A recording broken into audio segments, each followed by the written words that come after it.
Hey everyone, welcome to the channel. All Things Middle-earth here with a quick video looking at 5 things that I think we need to improve Rise to War 2.0. Now, we've covered some of these things in stream or in other videos, but I am officially 30 hours away from being out of my very first season of Rise to War 2.0, a complete 2.0 season. So I feel like I have a good idea for the things that I would like to see improved upon that could make it a better experience. So I just want to cover those things. I will say as well, we got confirmation that the support team that uses the WhatsApp is seeing the videos and is aware of them.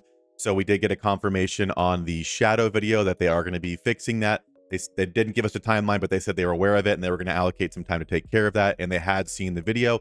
So again, not taking credit for that. I think credit goes to everyone who submitted reports and kind of hopefully flooded them with a little bit to get their attention. But I feel like if we can use a platform to raise attention to these things we care about, I think it's important. So let's go ahead and jump into the video. Here are 5 things that we need to improve Rise to War 2.0.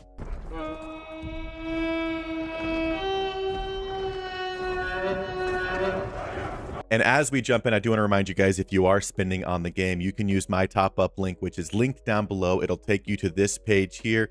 And all you have to do is enter in your server, which is right here. If you go to your account management at the top left here, your server number as well as your user ID, that will log you into your account. And then you can make purchases through that link as if you were doing them in game. It's the exact same. Actually, from what I've heard, it's cheaper if you're in the EU or other parts of the world. So it might be worth checking to see if it's a cheaper option for you than buying a game. And at the end of the day, it's no more expensive and it supports the channel. So if you want to support the channel and support the content for Rise to War, please consider using that link. But let's go ahead and jump in. Number 1 is, do you guys remember this picture here? That for whatever reason they wanted to coin the phrase "make every commander great again." This was before 2.0 officially launched, and as we have seen, every commander is not great, and it's not even close. We did a tier list I'll put on the screen just to give you guys an idea. There are lots of commanders who are not great, and I think one of the biggest reasons for this, and my first point, is that we need an adjustment to troops in the game. Troop damage is not significant at all, so any commander that has a kit that revolves around troop damage is just going to be worse. We have 3 commanders who kind of rule the game. That's Dane, Beorn, and Gandalf the White. When you throw Sauron on there, that is the meta, period. Again, you can kind of plug in a few other things. There are ways to compete, with some A-tier commanders, but for the most part, that's the meta. It's commander damage. Now, I'm not upset that commander damage is good, but I do think troop damage, as well as potentially healing, needs adjusted so that some commanders who are just in the dustbin tier can actually compete, because if they boost troops and troops actually get better, they might actually be able to compete. So some adjustment to troop damage or troop damage commanders, again, make them have other uses outside of that, because right now it's a very small list of damage commanders you want to use, support commanders you want to put with them, and that's it. So again, yes, to me, Middle-earth is about the heroes and the stories that led, but the armies, all the multitudes of people that were a part of that is a part of it too. So I think there's something cool about commanders that lead troops as well. So fix troops at least a little bit, give us something. But that's number 1. Now on to number 2. Now number 2 has to do with commander ascension, and we've talked about this a lot, but I think this system is absolutely broken. And it is that once you ascend a commander from tier 1 or mighty to epic, or tier 2 epic to legendary, they still use their items. So my shadow, as you can see right here, is legendary, but he still uses this shadowy substance. So as you can see, for Kumul at tier 2, they're worth 100 a pop, and for himself, they're worth 30. Now, I'm not saying that tier 2 items should all of a sudden be worth more than tier 3 items or whatever, because again, I'm sure they've tried to factor out some math as to why this is the case. But all that needs to happen is once you ascend a commander, which is very expensive, by the way. For example, I'll give you a live example. My Gandalf the Grey, awaiting ascension. If I ascend him to legendary, he's still going to use the old Wynyards.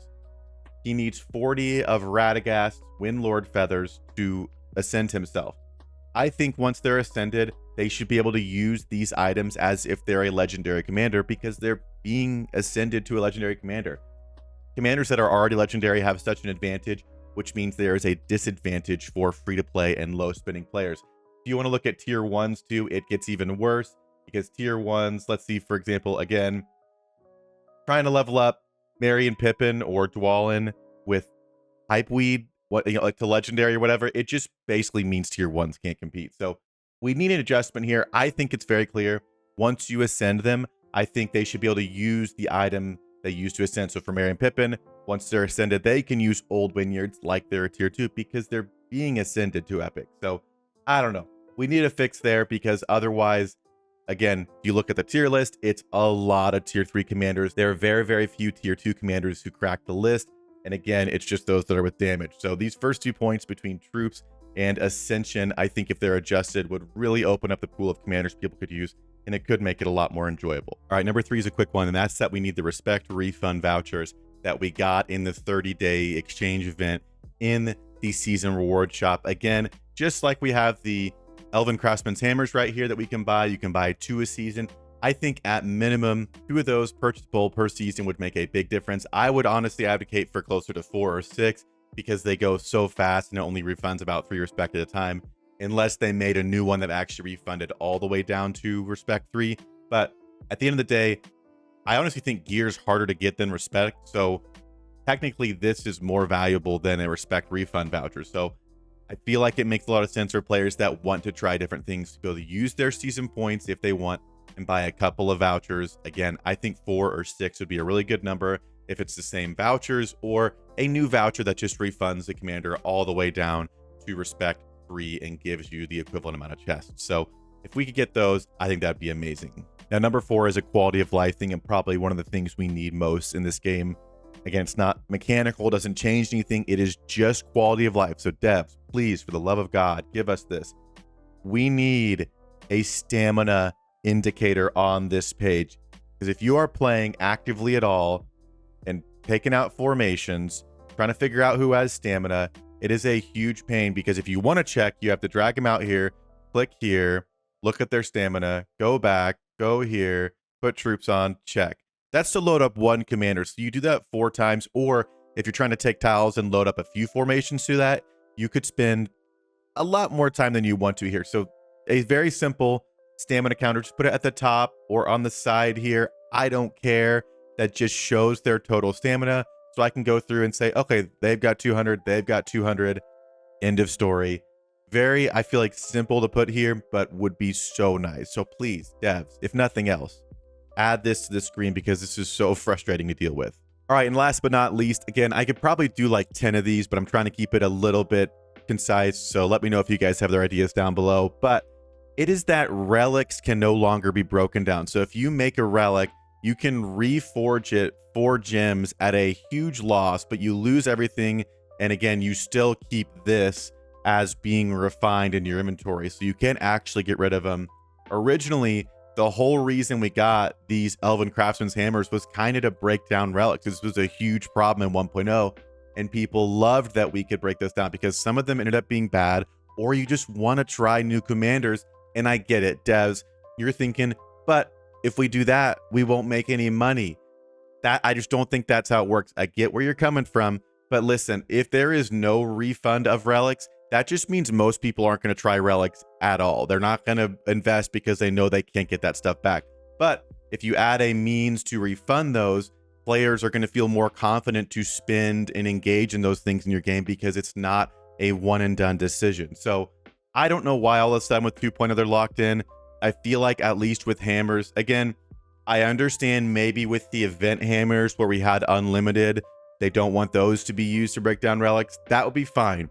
If they were like, hey, it has to be the actual purchasable end of season hammers, that's fine. But let's get that update out if that's the case. I don't think it's the case, but I would be okay with that. Say, okay, yeah, I can buy hammers and break down relics completely if I want to, because for some of us, we put gear in here that our commanders couldn't use, and then they updated the race requirements for all gear across the board. Pretty much everyone can use everything now. So I've got gear that I just couldn't use before that now is like best in slot for some commanders that's just stuck here, and it sucks. So I want to be able to, you know, refund these somehow.